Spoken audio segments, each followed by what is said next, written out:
Sixx Sense with Nikki Sixx. All right, so let's talk about I Stand for the Silent. I want to know everything about it. Everything. Thank you. Okay. This year is the anniversary. It's been 5 years. And I need you guys out there to listen to me now. 5 years ago, 11-year-old boy named Ty Smalley, he killed himself because he was being bullied. 22 children a day, almost one an hour, kill themselves from being bullied. Amber and Nicole, my serious condolences. I don't count. They do. So one was 12 and one was 11. This is the last 2 days. Killed. I can't imagine an 11-year-old boy or a little girl having to make up a plan to kill themselves. And I'm going like, where are the dads? 55,000 kids have killed themselves. I spoke with Ty Smalley's dad, Kirk, and Laura. And they started this standforthesilent.org. Standforthesilent.org. And, it's like, we got to do something about this. One of my big pet peeves, I've had cancer. If I didn't mention that one, heartbreak of psoriasis. No, that one. These kids, they want to bring awareness to it. And the way the cancer came up, because bring awareness to breast cancer, whatever it is. In this case here, I'm a little angry with it. I'm taking it all over the world, but, bring awareness to it isn't good enough. You got to stop it. You don't stop a bully by going and bullying him. You got, you know what? He needs a hug or she needs a hug. You got to figure it out. When it's staggering, and then how can you not know that your child is getting ready to kill themselves? Well, Julian, come here for a second, champ. I only got 4 minutes, so pick it up. Talk to him. Hi. Hi. I'm Julian, Rowdy's assistant. Hi, Julian. I was bullied quite a bit when I was a kid. And it became a serious issue, but I never told my parents. Why?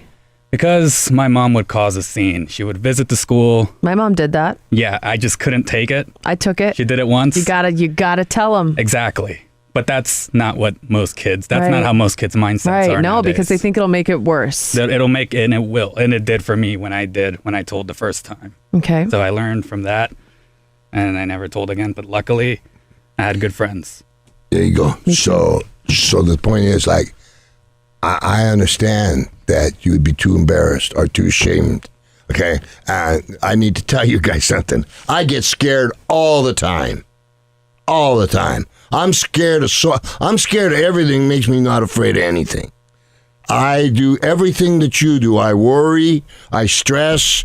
I got bullied. I have one guy when I was in a country. It was 35 below. I had a paper route, and they dropped all the papers off at the same place. The guy's name was Jinx Mason. And he'd push my face in the snow, and he'd beat me up every day. And just to culminate it in the springtime when we could play baseball, I was a catcher. I did a pop fly. There was a guy on third. Boom, pop fly, come to me. I put my shoulder, it was Jinx Mason. The whole recess, he could also outrun me. Just kept kicking me in the bum all the way around. And I'll tell you, I left that town. It was called Port Arthur. And I went and I learned how to fight, and I came back.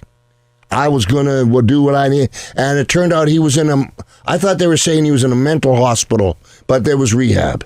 I know what it is. I'm the smallest pro wrestler ever for the big leagues. I'm about the smallest. I know what it is to get bullied.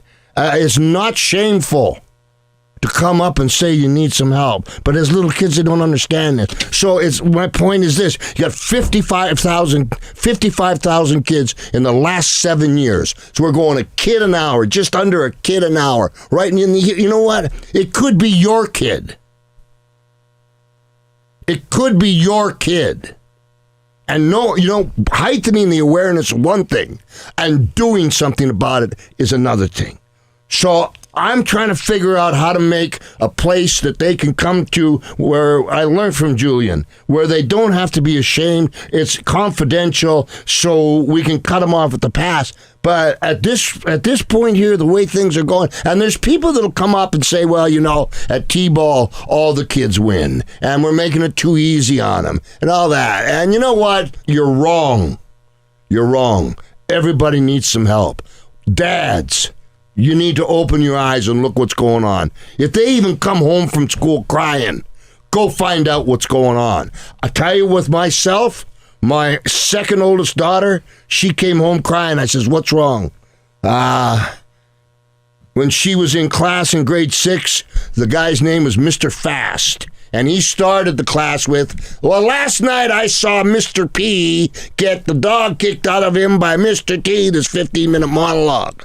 So the next morning I went to the class and I grabbed Mr. Fast by the neck and I drug him down to the principal's office and I did 15 minutes on him. I can do 15 minutes on you. And how do you like it? And Mr. Fast is shaking and peeing his pants. She got an A. Tough guy? I'm not a tough guy. But making awareness of it is one thing, doing something's another. The best thing that can happen to me right now, and for all the guys that are in my business, and I want to speak on behalf of them, is without you folks that allow me the privilege of coming on here, we can't do anything. We can't sell a wrestling ticket. We can't do anything. You are very important to us. There's some guys that don't catch that concept, and I couldn't get this message out. So I thank you for that. I thank you for allowing me to do that. But let's not talk about it anymore. Let's go fix it. Right. Whatever that is, let's go fix it. 5 years ago today, he had a son. I can't imagine losing one of my boys. I can't imagine my 11-year-old child trying to figure out some way she's got to kill herself. That life's that miserable. And the teachers, I've got a couple on that have come to me through tweets or other things where they go to the school and the teachers, they take it as, passing by, or they say something. And I think teachers are underpaid and all that kind of stuff. But you know what? Take them seriously. Otherwise, I'm coming to your school, and you will take me seriously. Everybody likes, you know what? There's this expression, it's the least I could do. If I could do less, I would. What if it was your kid? So, standforthesilent.org. You can go there, and Kirk and Laura Smalley, they have set up a system where these kids can come in and get them some help. Standforthesilent.org. No, you're not alone. You're not alone. You're not alone. And you know what? There's no shame in it. The shame is on the bully's part. Be brave. It takes a really courageous young person to come up and say, I've got a problem. I'm getting beat up. I got a problem. And they should only have to say it once.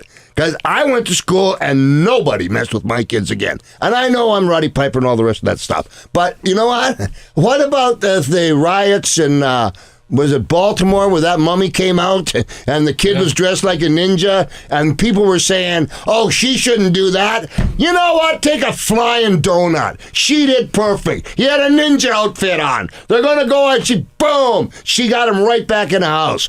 Yeah, mama. You know how many job offers she's had, by the way? God bless. I mean, Under Armour, all these people offering her jobs. And she's a single mommy with, I think it was 6 kids? Something close, I think 5. Five, and maybe all boys? And she, I was watching her. That's who we need. And she didn't quit. He tried to get away. Ninja my butt. Get your ass back in the house. Yeah. I don't know that we have to do it every time that way, but if it's in the middle of a riot, that's a perfect way to do it.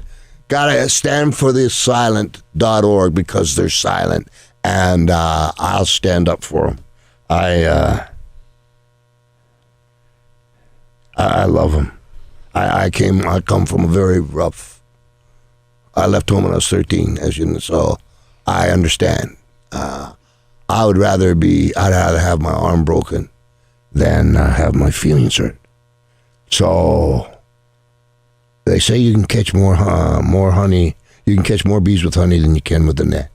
I'm serious about it, and I get angry about it. But you know what? Again, it could be your little boy, your little girl, and if we're losing 22 a day in the United States, chances are, let's see. Since I've been here, we've lost 2. Please help. Roddy Piper, it was an honor to have you here on Sixx Sense. Thank you so much. The honor's mine. And I mean it. Without you people, we're nothing. And when Nikki Sixx comes back, you tell him that I dusted his chair off for him and won't have any guilt germs on it. And next time I see him, he busts out the guitar. I'll bust out the bagpipes, and we'll go beat up some, or not beat up, we'll go change some bullies' minds. You know, man? You're like, you know what I like to do? I like to play the piano. I like to draw. I like poetry. You know, I'm supposed to be this big, whatever. I like to be soft. I told you, I play Barbie. You know, get a life. You know, stand up to the plate.